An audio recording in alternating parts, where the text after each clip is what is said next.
Hello, everybody, and welcome to another edition of the For a Better Web podcast, in which I, Technical Communications Officer at Vivaldi Browser, talk to somebody from an organization or on their own who is working in their own way, in their own industry, to make the web better for everybody. And it is my delight and honor today to welcome Mr. Jan Penfrat from EDRi.org. I guess I say EDRi, would that be correct, Jan? That would be correct, yes. And it is European Digital Rights. What's the I stand for? I guess it's part of rights, and EDI was maybe already taken. You'd have to ask the people from 20 years ago. Okay, it's that old, 20 years old. Yep. And it is, you represent an umbrella group of different digital rights groups across the European Union, I suppose. Yes, EDRi represents 50 non-governmental civil society organizations, all working for the defense of digital rights, which is human rights in a digital environment, in our digitalized societies.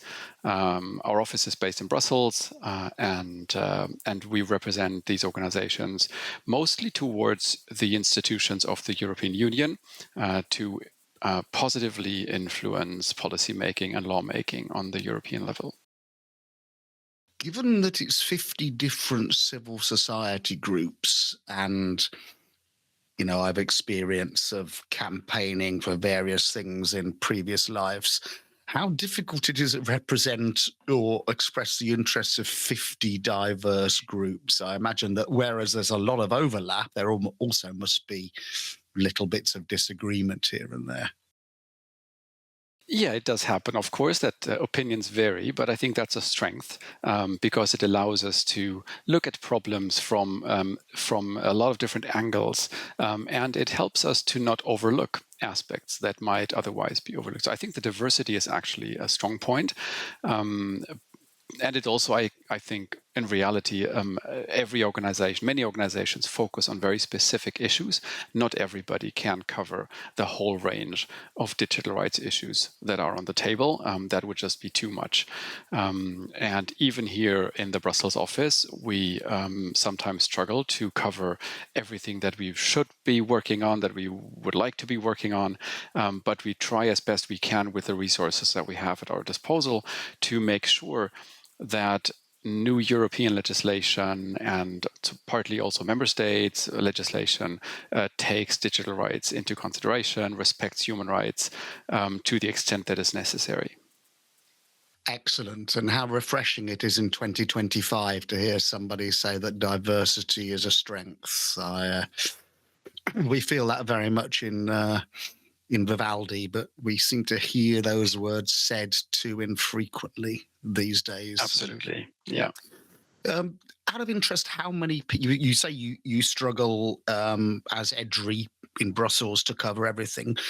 How big how big an organization is EDRi? The Brussels office has 18 staff members at the moment. 7 of them are working on policy and advocacy. And we've got 5 or 6 colleagues in the communications, campaigns department. And then there is, of course, the typical leadership team, operations, fundraising, all of these aspects that are really important. And we do try to pool, of course, the resources that we have in our membership to bring all the expertise that we represent across the continent into the discussions and into the policy debates that happen in Brussels.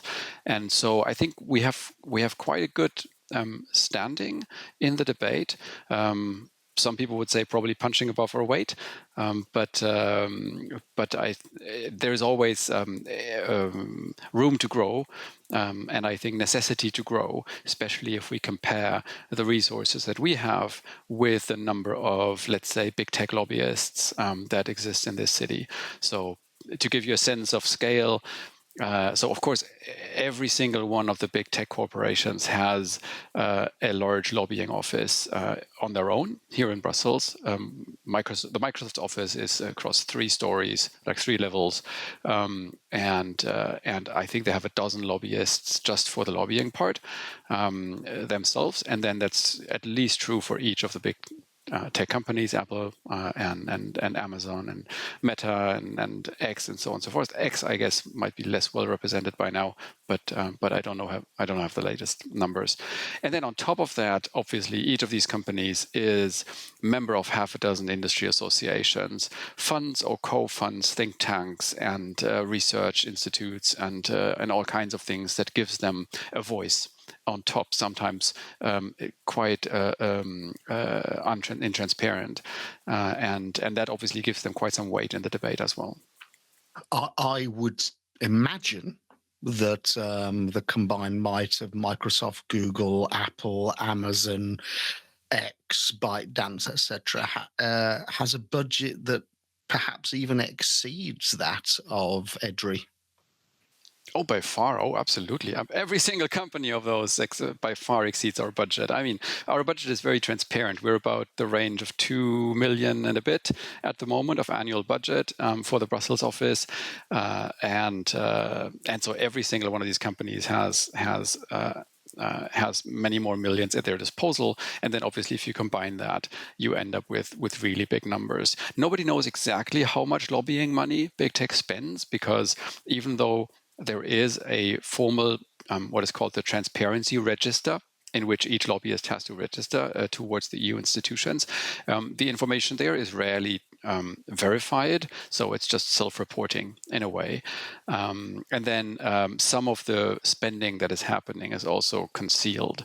It's tucked away as, oh, we're supporting a little bit of journalism here, Google supporting journalism, or Meta supporting fact checkers, or that's in the past now, or Microsoft supporting research into how AI can make everything better.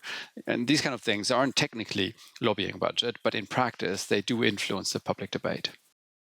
Absolutely, absolutely.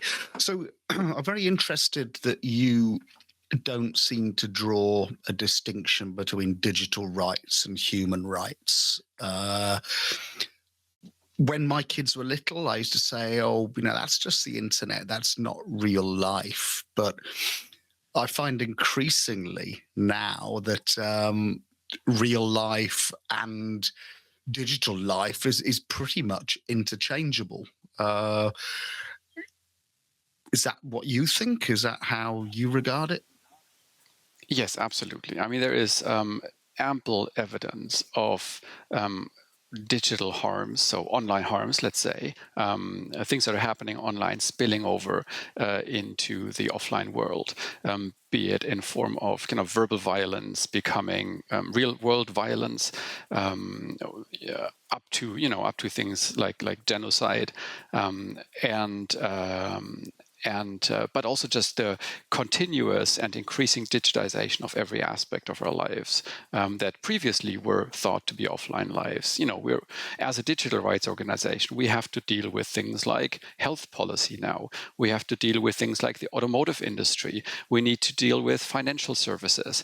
All of these things, as they are being digitized, become part of the discussion in a way. Whenever the regulation of online or digital items become somehow interlinked with or touch upon human rights, then that is a field that we will be interested in, because there is no difference between what digital rights do and what human rights do. When we talk about digital rights, the traditional ones would be the right to privacy, for example, the right to free expression, freedom of access to information, the freedom of assembly, and all of these things obviously have an enormous importance for our offline lives, just as much as they have an enormous importance as soon as we go online.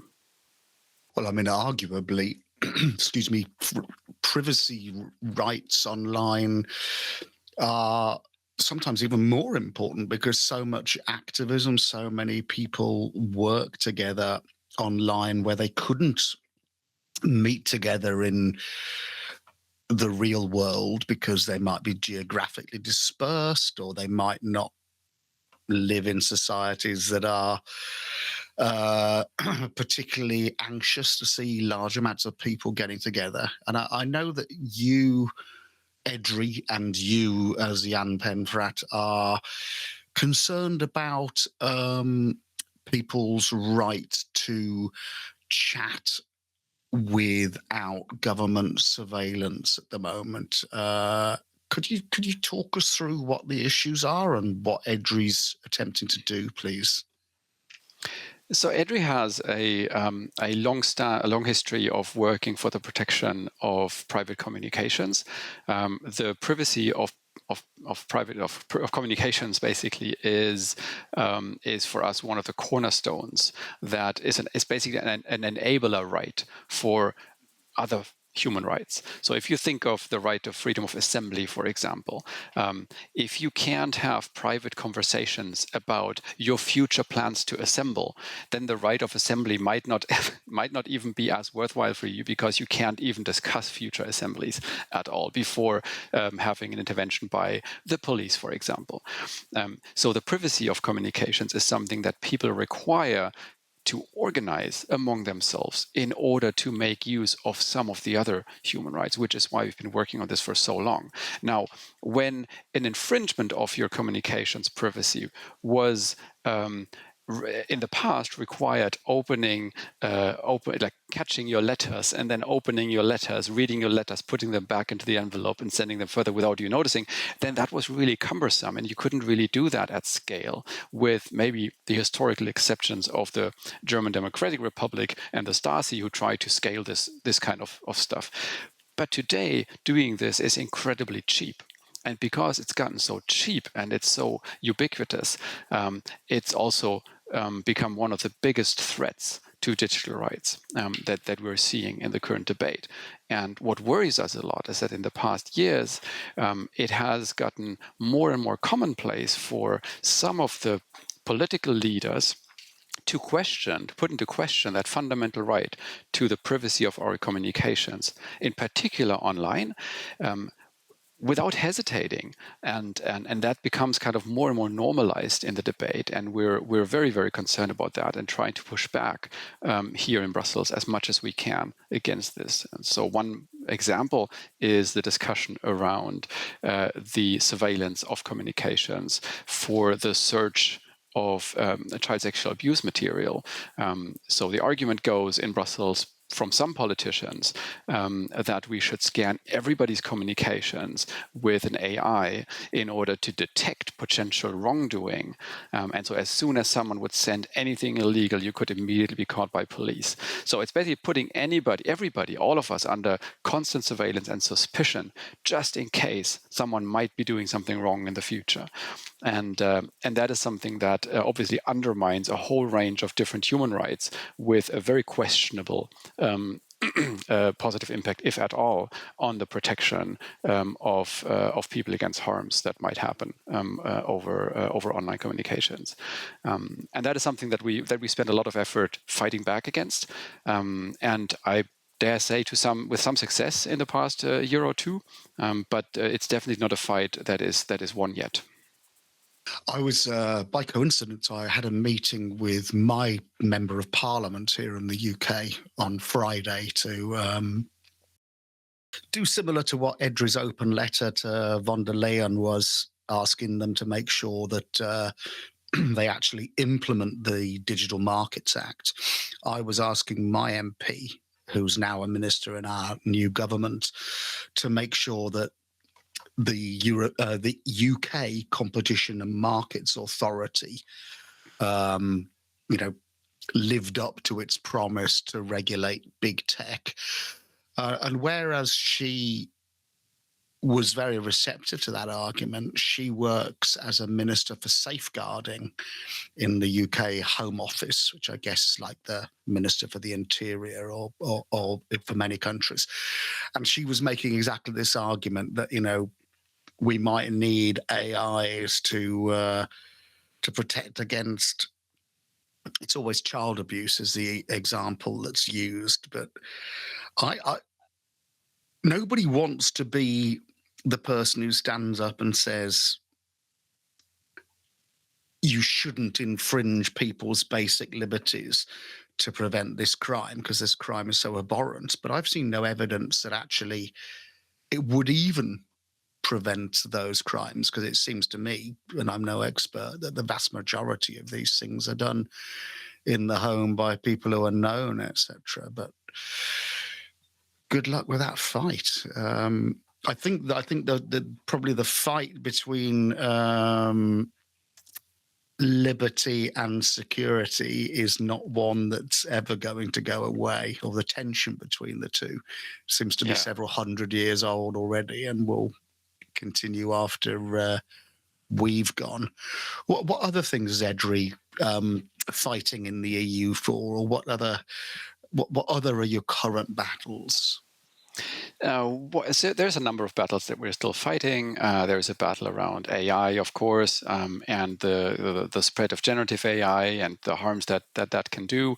There is a big work stream around the power of tech companies and the reduction of that power. So we're putting a lot of effort into trying to reduce, well, first of all, educate policymakers about the problems with the power concentration that we're seeing with the big tech companies. And then at the next step, to reduce that power and point people to alternatives. And that is also something that we've been doing for a while, and it's not going to go away anytime soon. And we're looking at this not only in terms of market power. So when we say they have too much power, we don't necessarily mean, oh, they're monopolies or something. That as well, but we're looking at them for in the context of societal power, political power, that they can use leverage to gain other advantages, political advantages. They have societal influence. And these are questions that we're looking at. And for a long time, this was a real threat that we've identified, but it was somewhat theoretical in a way for people here in Europe. And now with Elon Musk buying Twitter and turning this into a really problematic place, and now the changes or kind of the behavior of big tech CEOs towards, after the Trump inauguration in January, these are now basically the real world incarnations that we've been warning about for several years, where we always argued, people, if you put our entire public debate and our political conversations, our campaigning, our online campaigning, political campaigning, elections campaigning into the hands of a small cast of billionaires, that gives them an enormous power, and they might not have abused this quite yet, but they could at any time. Isn't that a problematic position to be in as countries? And now we see this unfolding in a terrifyingly fast and impactful way, and I think that is really an important moment for us to amplify that argument and say, like, look, people, this is the moment we need to seize to make ourselves less dependent on these tech corporations who control so much of our digital lives. And so we continue to point people to the alternatives that exist. We continue also to try to support calls for more public funding for alternatives. We're obviously talking a lot about the use of open standards, free software, and all of that with the goal to give power and control over digital lives back to us, the people, rather than keeping it centralized with large tech corporations. And I can tell you, it's not an easy conversation to be had sometimes with policymakers, because if some of the policymakers, if they hear, oh, we don't like big tech, or sure, I understand, because they're foreign corporations, we need to, and then they come up with ideas where, like, oh, we need to create a European Google or a European TikTok or something to be safe. And that is where we need to jump in as digital rights community and say, like, look, guys, this isn't about whether that's US owned or Chinese owned or Europe owned. This is about structural problems. It's about structural power that can be abused against the people. And that's why, if we talk about digital sovereignty, we need to talk about the sovereignty of people and not the sovereignty of nations. I was very impressed by the the letter that EDRi sent, or EDRi coordinated and sent to the EU, because you made the point, this isn't Europe versus American tech. This is an assault by big tech on us all.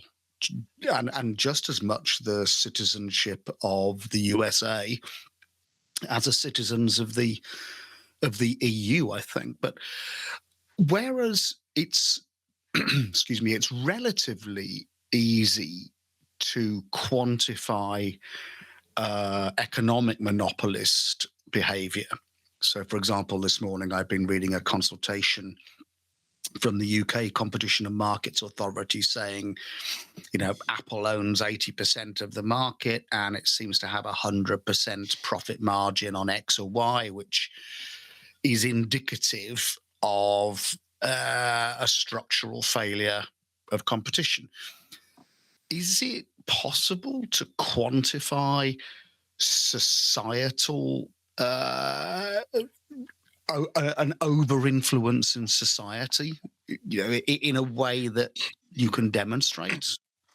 I think quantification, in particular in economic terms, is really hard in that area, which is why traditional antitrust tools have failed us in this regard. So in the past, because this isn't the first power grab by large corporations in human history. So we've got big oil, we had big tobacco, we had big pharma. So all of these things, we had telcos who kind of were encroaching the market and controlling the market. And so these were areas where previous policies might have been able to, to solve some of these issues, including antitrust action. And there are a couple of reasons why this doesn't work that well in the digital area and why these companies were so immune against the tools that regulators had at their disposal. And the first reason that I would like to mention is that these markets, the tech markets, they run with a much higher speed. So product development is much faster. The rolling out of products is much faster onto people's devices. People have much less control of what kind of products they actually have on their devices because they don't have to buy them. They're just installed with the next security update. And so there's nothing you can do about it. Now everybody's got AI in their pockets. Did we ever say we want this? No, we didn't, but there we are. So I think that's the other issue. And then the third issue I think would be important to mention is that in the past, in particular antitrust law, in order to define whether there has been harm to consumers or to society, has been by prices. So antitrust law would look at, does the monopoly position of a company in a given market lead to prices that are higher than they would otherwise have been under a functioning competition situation? But if you live in a situation where the product is nominally for free, let's say Gmail, for example, or the browser that you use, you will never be able to establish that to quantify this in economic terms because the price is already zero and the monetary price is already zero. But the societal costs, they are there. And that is not something that antitrust law was traditionally looking at. So we need new kinds of laws and new kinds of rules to look at these problems. And we need to politically acknowledge that size matters because size leads to influence.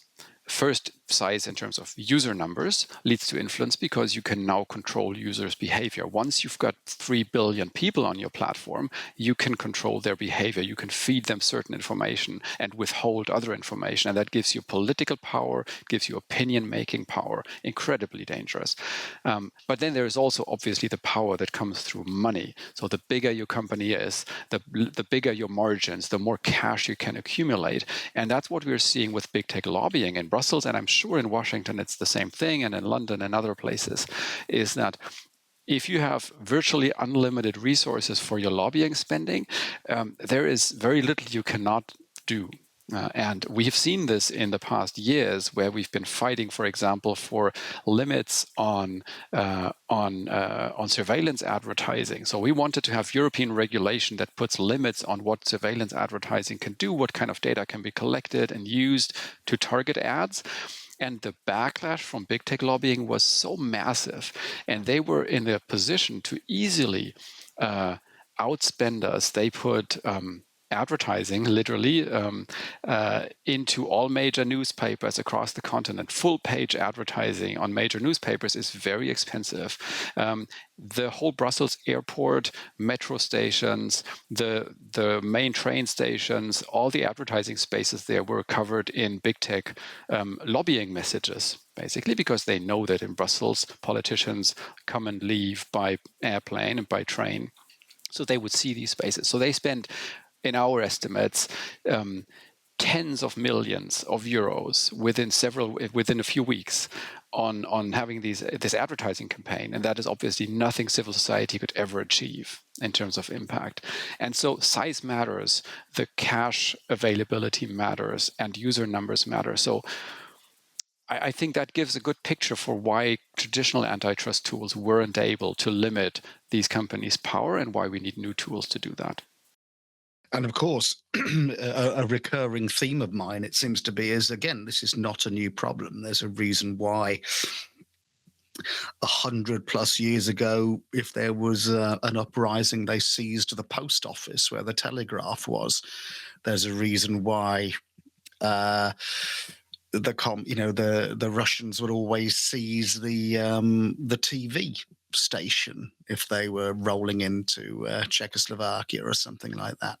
I remember when I was doing my dissertation 100 years ago, and I was writing about why science fiction in English turned very dark at the beginning of the 20th century. And I remember quoting Albert Speer in the end in his testimony at the Nuremberg war trials. And he was saying, the reason that Hitler was so successful was because he controlled the radio and he could broadcast instantly to millions of people. He didn't depend upon layers and layers of hierarchy, all to be loyal and to relaying his message. He could get out there. And today, what you've got to do is you seize social media.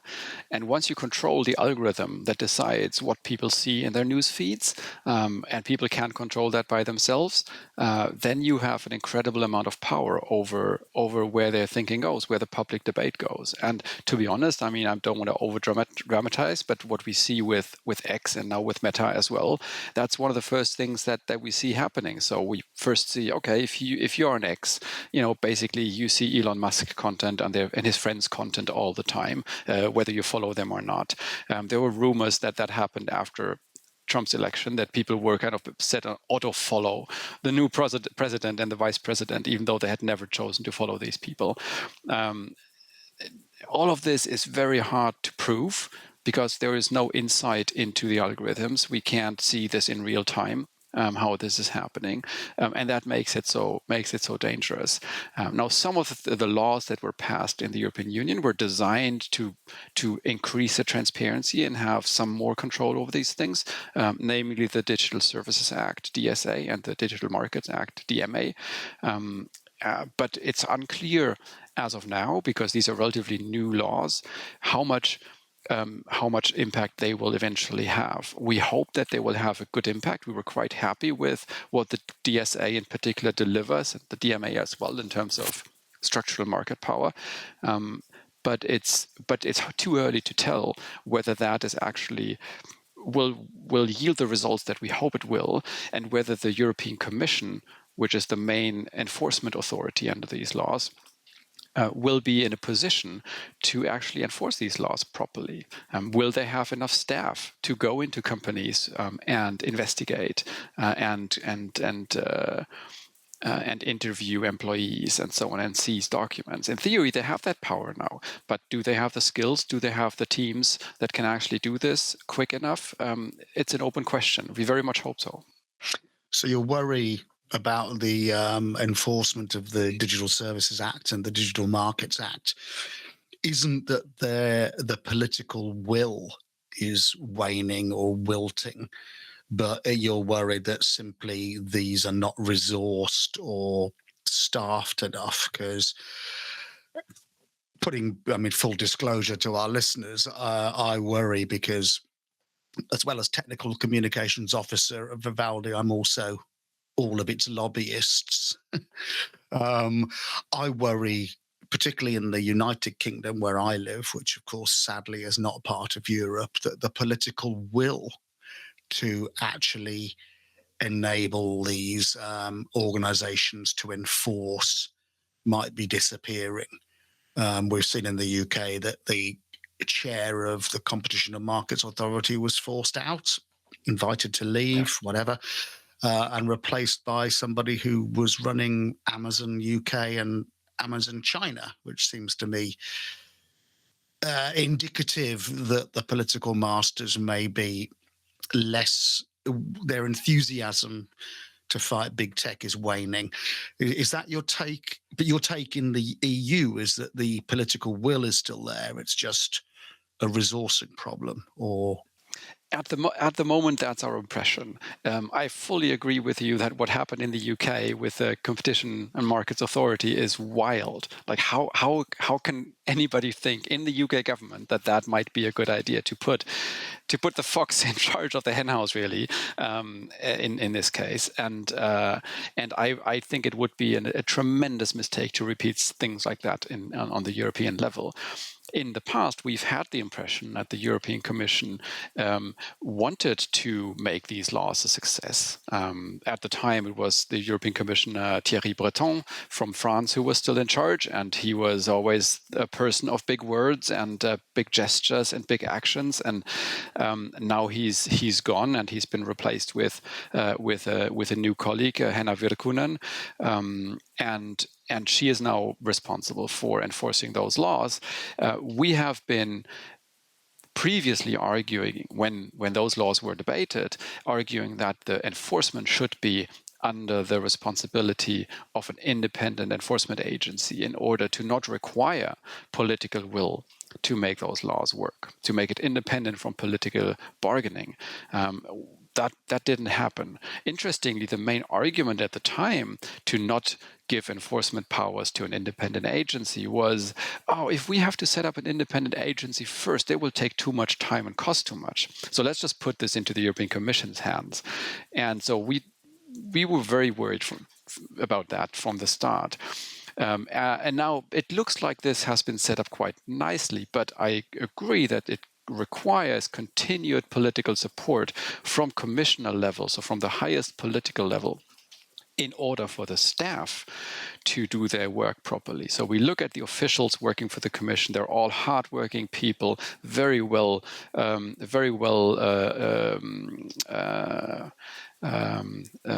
informed about these topics. They have been working on these issues for a long time, and I think there is a lot of desire to kind of make this work, but they can't do this without their bosses up high agreeing with these actions, in particular when we come to the imposing of very high fines. So we're talking 6% up to 10% of annual global turnover of these companies. So we're talking billions of dollars of fines, and so technically these fines should come very soon.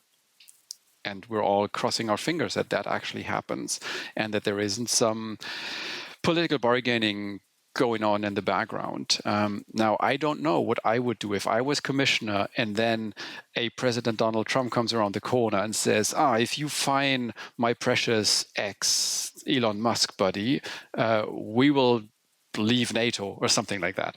That would be really, really a tricky decision to take from the European Commission. I hope it doesn't come to that, but we live in wild times. We live in wild times. I note that EDRi has ceased posting on X. Is that just a complete coincidence? It is not a complete coincidence. It's something we've been planning for a while. We've debating that since at least 2 years, and then planning concretely for quite a while already. And it was high time for us to leave. There is no excuse, I believe, for anyone to continue to feed into this machinery that is X today. Sometimes I hear the argument, but we got to reach our audiences where they are, I think there is a big misunderstanding about what kind of audiences actually remain on X. even though, of course, it does always hurt to leave followers behind. We left over 35,000 followers behind, and that hurts. It does. But I think if we want to build a better web for the future, if including the social web, if we want to build an open social web that works for everybody, it can't be a centralized commercial platform such as X.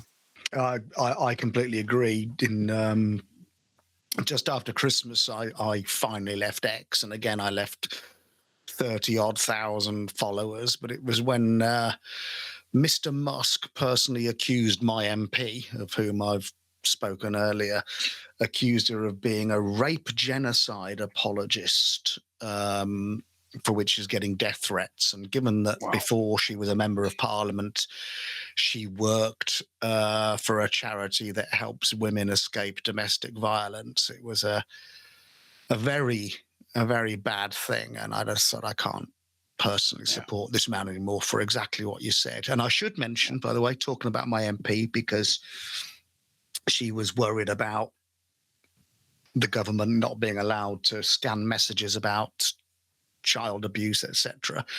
She is on the side of good. When I spoke to her on Friday, and I told her about the Competition and Markets Authority, she was shocked because she didn't know that, because it's a different government department. And she's promised to write to the government to find out exactly what's going on. So, Jess, if you're listening, thanks for doing that. Hurry up and write. I know tempus fugit, Jan, and you're a busy chap. But we were talking about algorithms, social media stuff, but also with free products, and Vivaldi is a browser that costs zero to its users. We depend upon search revenue, and search revenue is derived ultimately from advertising. Every time a little Microsoft Clippy pops up and says it looks like you want to fix capitalism, I acknowledge that I possibly can't all by myself, and therefore advertising's a part of life.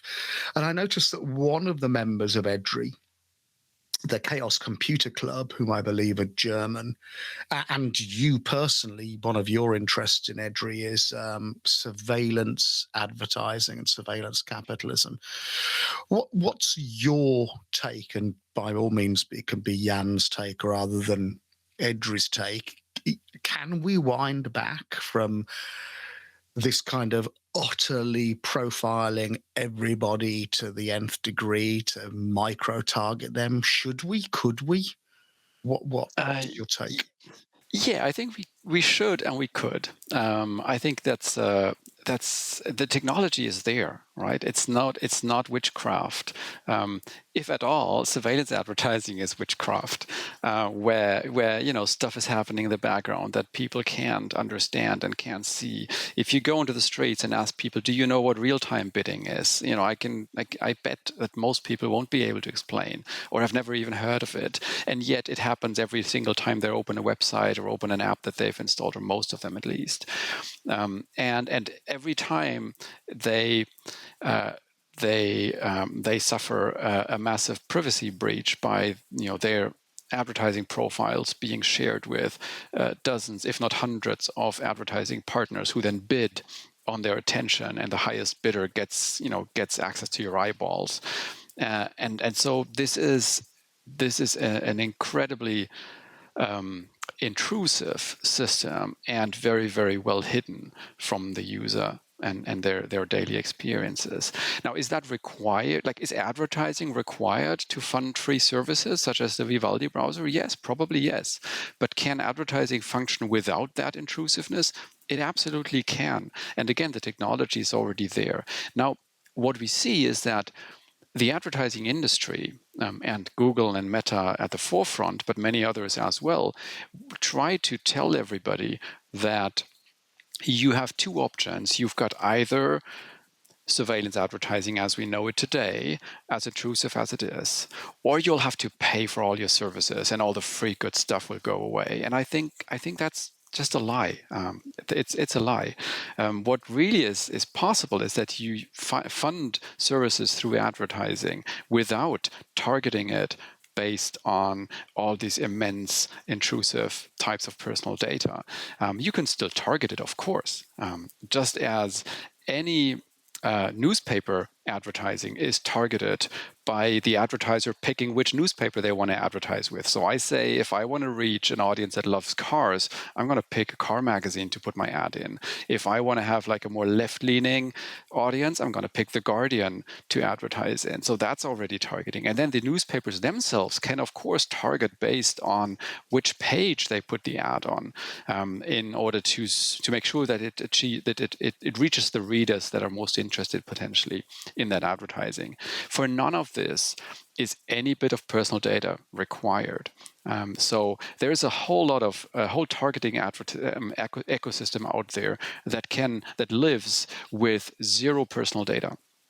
And that is the future that we envision. Even though, personally, I'm not a big fan of advertising. I'd rather not look at it if I can, because I don't find it useful for myself. But I see why it's important to fund some of the things that are out there. I see why companies would want to put advertising out there. I can understand that.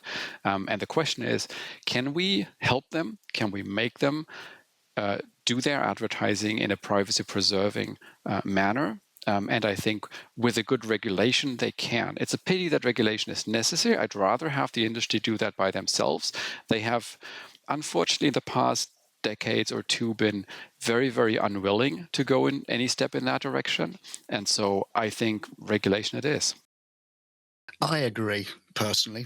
And we agree, Vivaldi. When you said we, are you talking EDRi or are you talking about? Yeah. As there's a whole work stream at EDRi about surveillance advertising.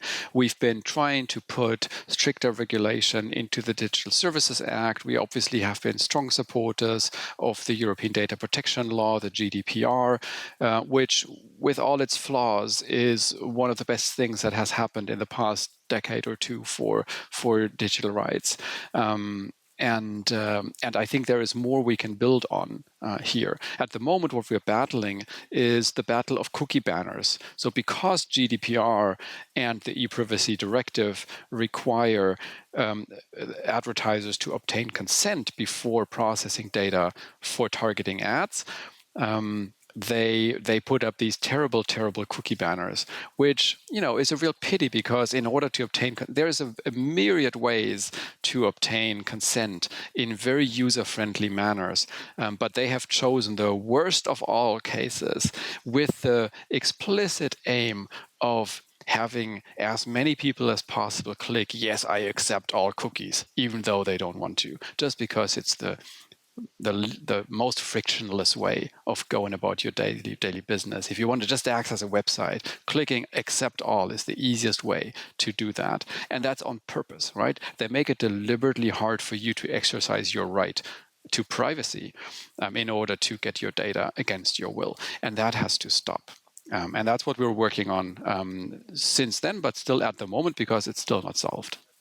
To be clear, when you use the pronoun they, you're talking about site owners and advertisers rather than this being a requirement of GDPR. Exactly. And if I say deliberately a vague they rather than naming, because the industry is so big. So you've got everybody from Google and Facebook, so the big advertising networks. Then you've got kind of middlemen, ad exchange companies. You've got data brokers like Criteo and others that are based in Europe.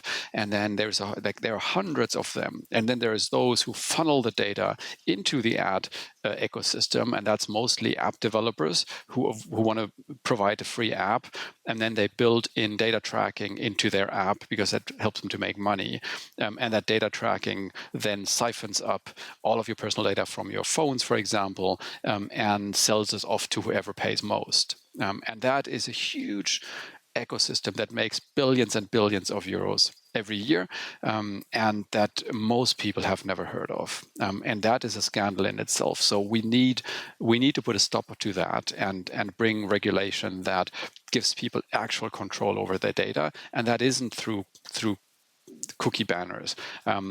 The one way that we envisage at the moment in the political context that we have is that at the very, very minimum, the bare minimum, that there should be a mandatory consent signal that is automated, so that your consent cookie banners are basically, your response to those is going to be automated. Your browser would send this signal automatically. Your operating system can send it automatically in the background. So you have to select once. Do I want to be tracked for ads? Yes or no? And then you say no once, and nobody will ever bother you again. But for that to work, you would have regulation to make it mandatory. It's interesting you said a lot of people are unaware of the tracking stroke advertising industry, which in itself is a scandal. Obviously, you are not a consumer organization. You're not like Bayuk or something like that. But do you get a sense, or do your members get a sense that consumers are becoming more aware of the problem, or are aware that people are talking about it, but are kind of, well, that's the modern world? What do you think European consumers think about this, if they do at all? So it's our feeling, and that's based on context knowledge. It's based on interviews that were done, representative. Sorry, what's the right word in English? Enquête. Like when you do questionnaires. Like a survey. Yeah, so basically, based on surveys that we have seen and that partner organizations have done, we get a pretty good feeling for what people would actually prefer. And so what we take from those data points is that most people in Europe are aware that there is a problem, but they feel very disempowered about their ability to do anything about it. And so so in those surveys, the large majority of people, 60, 70, 80%, depending on the data category, say, I do not want my personal data to be spread across the internet with parties I don't know in order to target ads at me. And I think that's pretty common across all European member states, except that people have no knowledge about how exactly it works and what they could do technically and what would have to happen in order for this to stop. So there's only a minority of people who know what an ad blocker is, or who know what a tracking blocker is for their browser. And that's a big issue, and that shows how disempowering that entire system is. And that's also why we think putting the burden on individuals to protect themselves is a bit unfair, because the system is so opaque and so impossible to understand for anyone who isn't studying this. And that's also why we see strong legislation in that area is the only thing that would be fair to people. I mean, when you were saying that, that's entirely my gut feeling. Is most people, when asked, don't want to be snooped on, but they have no feeling that they have any mechanism to control that. Yeah, and the snooping is very hidden, right? So it's happening, but the parties snooping on you are mostly anonymous or far away. If you say, oh, your neighbor is reading your private emails, everybody would be outraged. If you say Google is reading your private emails, it's like, yeah, whatever, I don't care, right? Because it's very, it sounds more theoretical, even though the end result is pretty similar, is your private life is being exposed and potentially abused against you. Yeah, and also a lot of people say, well, I've got nothing to hide. And it's, well, you don't think you do, but when they know everything you've bought, they can use that data not necessarily to target you, but